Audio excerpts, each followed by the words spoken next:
آپ بالکل بات درست کہہ رہے ہیں جی کہ پاکستان جو ہے وہ آج بھی 1947 میں آزاد تو ہو گئے تھے ہم، لیکن دیسی جو مرضی بولتے رہے اس کا وہ وزن ہی نہیں ہوتا پاکستان میں. جب گورا بولتا ہے نا تو اس کا اثر ہوتا ہے. تو گورے نے بول دی، گورے نے آگے کنفرم کر دیا کہ چوری ہو رہی ہے، بے تحاشا ہو رہی ہے، اور چاروں طرف ہو رہی ہے. اور سو یہ ایک آپ سمجھ لیں بات جو ہے وہ مسترد ہو گئی. دیکھیں اس کے دو تین بڑی جو وجوہات ہیں، اگر روٹ کازز کا انالیسس کرنے کی کوشش کریں آپ کہ یہ کیوں چلتا چلا جا رہا ہے.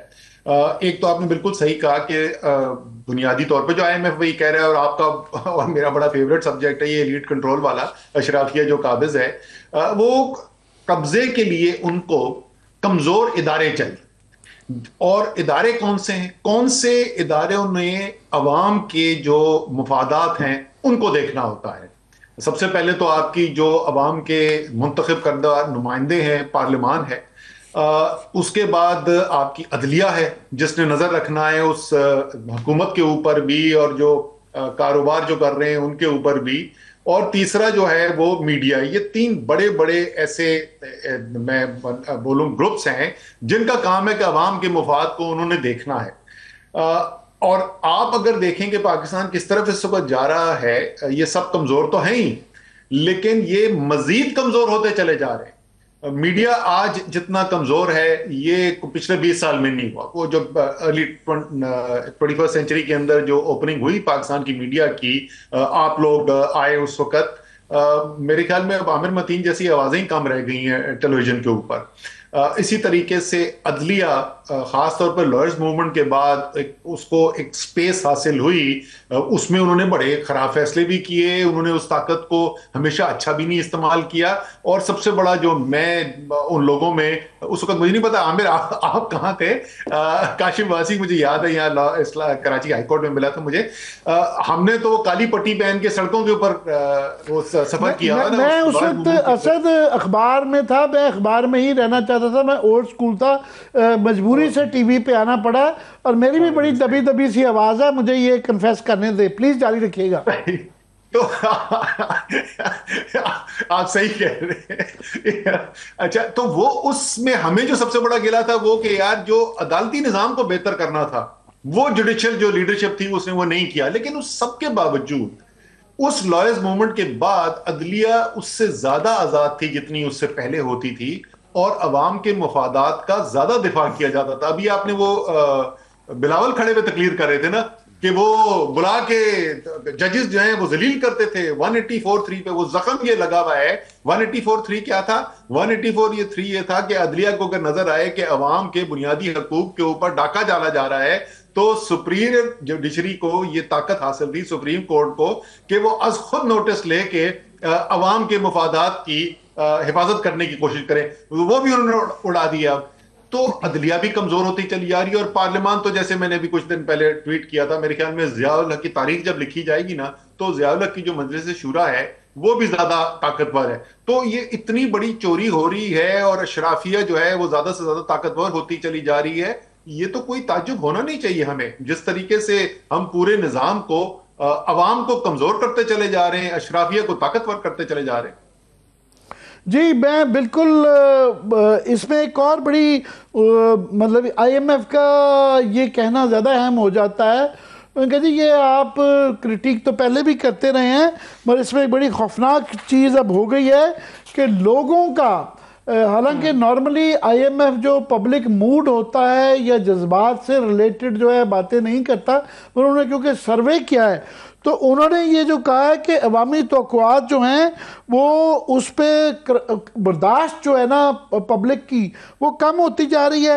اور انہوں نے نشاندہی کیا ہے کہ یہاں پہ ایک قسم کا ابال پکڑا ہے کہ 60% آبادی جو ہے 30 سال سے کم عمر نوجوانوں پہ مشتمل ہے، اور لوگ بھوکے حال شہروں کی طرف بھاگ رہے ہیں، جس کا بھی ریسنٹلی یہ ڈاکیومنٹ بھی ہو گیا ہے کہ 88% آبادی جو ہے نا پاکستان کی اربن یا سیمی اربن ہو چکی بھی ہے.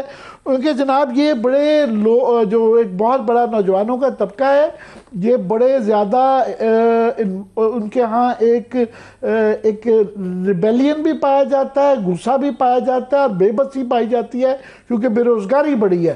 اس پہ کیا کہیں گے آپ؟ بالکل ظاہر ہے کہ آئی ایم ایف نے وہی آ کر دیکھا ہے عامر، جو آپ اور میں جو ہیں وہ روزانہ دیکھتے ہیں نا۔ اس وقت جو صورتحال ہے میرے خیال میں پاکستان کی ریاست اور پاکستان کے عوام کے درمیان اتنی بڑی خلیج کم سے کم میری زندگی میں تو کبھی بھی نہیں ہوئی۔ کبھی بھی یہ رشتہ بہت زیادہ مضبوط نہیں تھا، ہمیشہ سے یہ خلیج موجود تھی، لیکن آج جیسی خلیج موجود ہے ایسی میں نے کبھی نہیں دیکھی۔ اسی طریقے سے اتنی شدت سے جو عوام کے اندر جذبہ ہے کہ ہمارے ساتھ انصاف نہیں کیا جا رہا، یہ بھی میں نے اس میں ایسی شدت پہلے نہیں دیکھی جیسی آج ہم دیکھ رہے ہیں۔ اور ایک پیغام یہ عدم لوگوں کو اعتماد. مل رہا ہے، خاص طور پہ جب 27ویں ترمیم جیسی چیزیں ہوتی ہیں تو عوام کو پیغام یہ ملتا ہے کہ ہم کیڑے مکوڑے ہیں، ہماری حیثیت ہی کوئی نہیں ہے، نہ ہمارا ووٹ کوئی معنی رکھتا ہے۔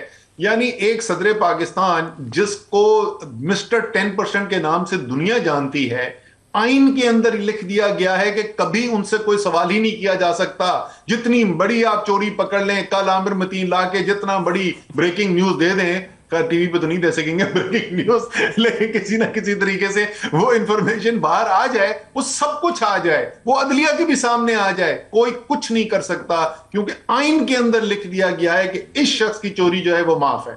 اب اس کے بعد اگر لوگوں میں غصہ نہیں ہوگا اور ساتھ اس کے بے روزگاری ہو، ساتھ اس کے مہنگائی ہو، یا تو حالات بہت اچھے ہو نا، جس طریقے سے کچھ دنیا کے اندر بادشاہتے ہیں، وہ ان بادشاہتوں کے پاس پیسہ اتنا زیادہ آیا کہ انہوں نے اپنے عوام کو آپ سمجھ لیں کہ خرید لیا، وہ اتنا پیسہ بانٹا عوام کے اندر، وہ بولتے ہیں یار ٹھیک ہے تم جو مرضی کرنا ہے کرتے رہو، اوپر بے شک بیٹھے رہو، میری تو زندگی ٹھیک ہے نا، میرا تو پیٹ بھرا ہوا ہے۔ یہاں تو لوگوں کا پیٹ بھی نہیں بھرا ہوا، نہ انصاف مل رہا ہے نہ پیٹ بھرا ہوا ہے وہ۔ تو اس کے بعد آپ کو سرپرائز ہے کہ لوگوں میں غصہ ہوگا، اور خاص طور پہ نوجوانوں نے جنہوں نے اپنی زندگی آگے گزارنی ہے۔ میں اس کو اگر آسان الفاظ میں عام آدمی کے لیے اس کو مجھے تشریح کرنی ہو اس رپورٹ کی، تو آئی ایم ایف وہ یہ کہہ رہا ہے کہ جناب آپ ہمارے پاس جو ہے نا 24 دفعہ پہلے آ چکے ہوئے ہیں، دنیا میں سب سے زیادہ آئی ایم ایف کے پاس ہم لوگ گئے ہیں، پاکستان کا ریکارڈ ہے۔ اب وہ لگتا ہے کہ وہ بھی جس طرح تنگ آ گئے ہیں اور وہ یہ بتا رہے ہیں کہ جناب یہ آپ جو مرضی کر لیں، آپ کا جو ماڈل ہے ان سو مینی ورڈز، پہلے ورلڈ بینک بھی یہ کہہ چکا ہے، وہ نان فنکشنل ہے، نان سٹارٹر ہے، اس سے جو ہے یہ اس بھینس میں سے مزید دودھ نہیں نکالا جا سکتا، کہ بنیادی طور پہ کہ آپ کا جو طریقہ کار ہے کہ یہاں جو نظام ہے اس کے اندر ایک اشرافیہ کا ایک طبقہ ہے، اور آپ کی جو گروتھ جو ہے یہ پچھلے 3 سال سے فار ایگزامپل جو 2.5% اوسط چل رہی ہے، اس میں آپ کی جو 42% آپ کی غربت سے لوگ نیچے ہیں، اور 22% جو بے روزگاری ہے، یعنی 4-5 کروڑ لوگ آپ کے جو ہیں وہ بے روزگار ہیں، اور 11-12 کروڑ کے قریب لوگ 2 وقت کی روٹی ان کو نہیں مل رہی۔ ان کا سلوشن موجودہ حالات میں نہ آپ کی انڈسٹری چل رہی ہے، نہ آپ کی زراعت چل رہی ہے، اس میں کوئی آپ کا سلوشن نہیں ہے۔ بنیادی طور پہ آپ کو ڈراسٹک ریفارمز کرنے پڑیں گے، نظام تبدیل کرنے کا۔ یہ میں لبے لباب پیش کر رہا ہوں جو انہوں نے not in so many words مگر یہ کہنے کی کوشش کی ہے۔ یہ میں نے صحیح اخذ کیا ہے اثر سے؟ یہ آپ صحیح کہہ رہے ہیں، لیکن میں اب آپ کو تھوڑی سی اس کی تنقید بھی کروں، لیکن پہلے وہ جو آپ نے گروتھ ریٹ کی بات کی، یار ویسے یہ کمال نہیں ہو رہا کہ ساری فصلیں آپ کی خراب ہو رہی ہیں؟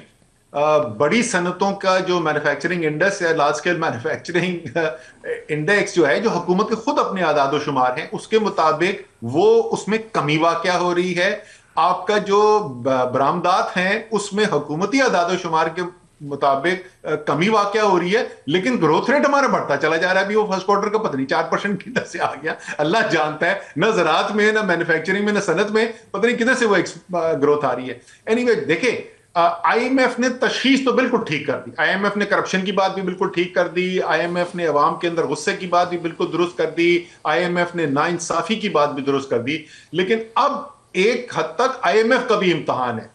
یہ جو موجودہ صورتحال ہے، اگر میں اس کی صرف ایک تو گورننس کا سٹرکچر کی بات ہے نا، وہ تو ظاہر ہے وہ آئی ایم ایف کا کام نہیں ہے، نہ ہونا چاہیے، آئی ایم ایف کو اس کے اندر عمل دخل نہیں کرنا چاہیے، لیکن جو معاشی پالیسی ہے وہ تو براہ راست ہماری اس وقت زیادہ تر وقت تو آئی ایم ایف کی ہی کنٹرول کے اندر رہی ہے نا۔ اب تو پچھلے کو 3 دہائی ہو گئی یہ سلسلہ چل رہا ہے۔